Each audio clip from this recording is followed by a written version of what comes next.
Welcome to this explainer.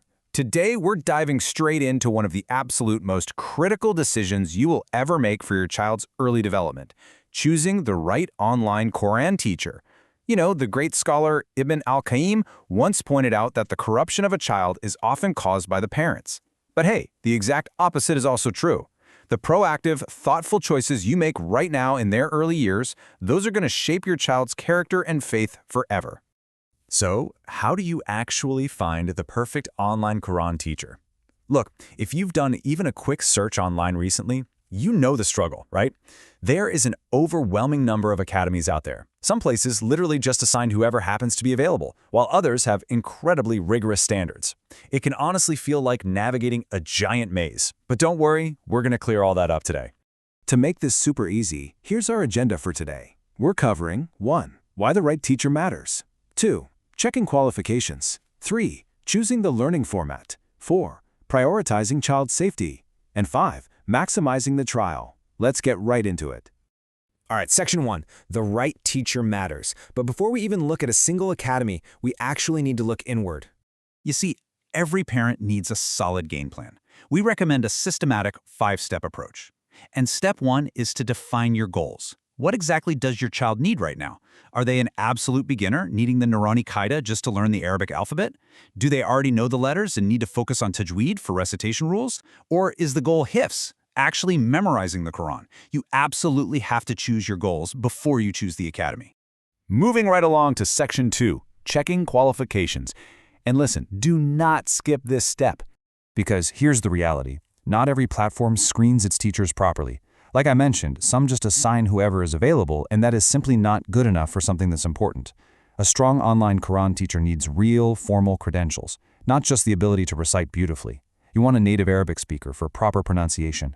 You should also prioritize platforms that offer female teachers for girls, if that's what you prefer. But honestly, most importantly, look for specific experience with children.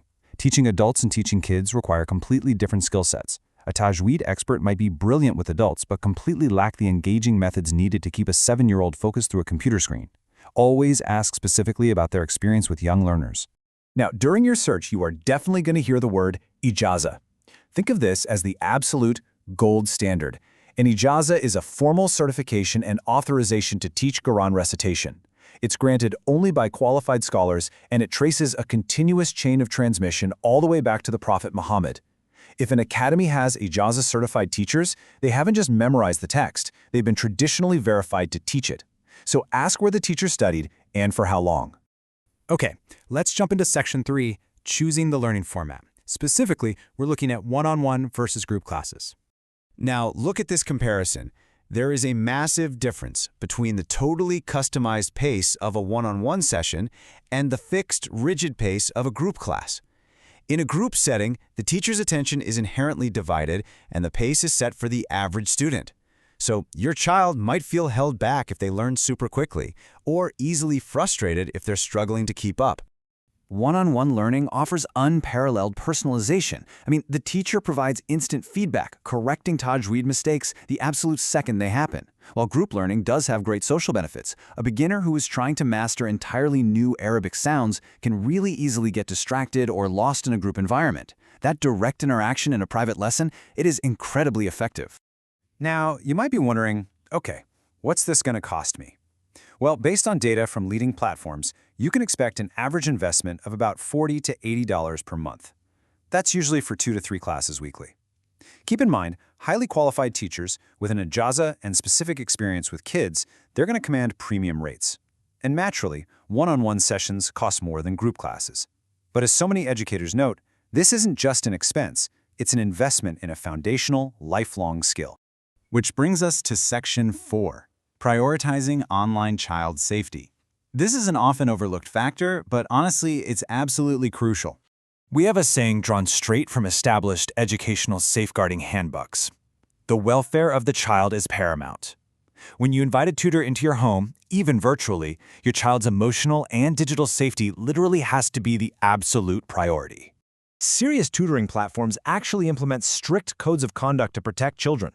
This means the academy actively monitors the classes, they require thorough background checks, and they absolutely forbid tutors from having private, unsupervised contact with students outside of the platform's official channels. Let me be clear, these are not extras, these are basics that every serious provider should offer. You need to insist on visibility. Look for an academy that gives you a parent portal, transparent communication, and access to session feedback. And ask about progress reporting immediately. You don't just want a basic checklist of pages completed. You want real, actual insights into your child's development, their attitude during class, and specific areas that need attention. This has to be a partnership. All right, the final stretch. Section 5, maximizing the free trial. You found an academy that looks great on paper. Now what? Well, any serious online Quran Academy is going to offer a free trial before you commit. Seriously, use it. Treat it like a vital interview for both the teacher and the platform. Here is your checklist. Observe exactly how the teacher speaks to your child. Are they encouraging? How do they correct mistakes? Do they keep your child engaged? And of course, check the tech. Is the audio crystal clear so your child can actually hear the proper pronunciation? But above all else, trust your instincts and trust your child. After the trial, just ask them how they felt. It's simple. A child who leaves the lesson smiling will come back tomorrow. A child who leaves frustrated will start making excuses. If the connection just isn't there, don't force it. Keep looking until you find the teacher who makes your child genuinely excited to learn. So, what's the big takeaway here? Starting Quran lessons online is truly one of the best decisions a parent or beginner can make today. The barriers that once made learning the Quran difficult, stuff like location, timing, or just finding qualified scholars, those simply no longer exist.